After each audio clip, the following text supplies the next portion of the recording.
Okay, back here again, Extravagant Fragrances with another video. This video, I'm going to be breaking down 3 levels of fragrance. Okay, 3 different categories of fragrance. And I call them different levels because I would say they are on different levels. And those 3 levels are acquired, subjective, and also high impact. And what made me do this video was I was asking myself, if I had to get out of town for some kind of extreme emergency, you always see these like prepper channels and stuff like that. People are like, what is this? What's in your everyday carry prepper bag, right? What's in your survival bag? Well, I do believe that perfume has its place in a prep type situation, right? You're let's say, for example, you're in a downgrade type situation where you got to have something to trade or barter with, right? You just never know. You know what I mean? You just never know. What are you taking with you? That most recent movie that came out, Leave the World Behind. In a Leave the World Behind situation or scenario, what are you taking with you? What fragrance is in your bag? You got one little bag, right? It's just a little drawstring bag, and you can only take the essential items with you. What is going in that bag? So I've broken down these fragrances into these different categories, and that is the acquired, that is subjective, and that is high impact. And so the acquired category, I would say it's going to be for the seasoned, fragrance connoisseur, right? This is for the fragrance connoisseur who, maybe when he was a teenager, he would have looked at certain fragrances and said, no, that's old school, or mocked it, or said maybe it smells like this or that, or it just smells like soap, or just like real simple with it, right? The fragrance connoisseur is the type of person who they have a mature nose palette, right? They can come back to a fragrance. They come back and they can begin to appreciate different fragrances, right? Like they could come back and appreciate a patchouli, or a handcrafted oud, right? Or maybe some old school fragrances that are still out there.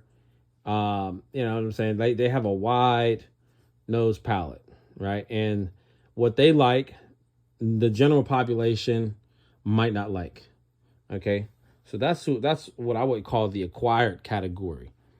And the next category, which is the subjective, it's like the fragrance smells good, but not everyone is gonna like it.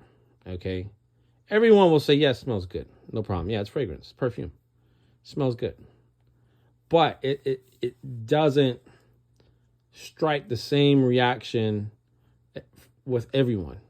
Okay, it doesn't have the same. You don't get the same reaction out of everyone when that fragrance is in front of their nose. And so I had to ask myself, what am I taking? Because these are the 3 categories, and the acquired, I don't think I'd take. Even though, let's say, for example, oud is probably one of the most valuable perfumes out there. I don't think I would take, let's say, a handcrafted perfume, because your general population, it's gonna smell that. They're not acquired to that. They're not seasoned fragrance connoisseurs. Okay, that's for a select niche group of people. And so that I had to check it off my list. And then subjective, I also had to check that off the list, right? And the last category, which is the high impact, and that is the fragrance, the first 2 fragrances in each category, men, women, or unisex. The first 2 that come to mind And within the first 2 seconds, you should already be able to say, it's this one. For me, it's this fragrance right here. This is what I call a high impact fragrance. And that is, you could take it to any stranger and put it in front of them, and right away it's going to strike an overwhelming response. You know, they might start swearing up and down about the fragrance, right? They go crazy about the fragrance. The first questions is they're asking, how much is the fragrance, right? This is what I would call, and I would categorize this as a high impact fragrance. And so for me, you know, that's what I would be taking out. If I'm, you know, whenever I leave the house, periodically, I'll take stuff with me, right?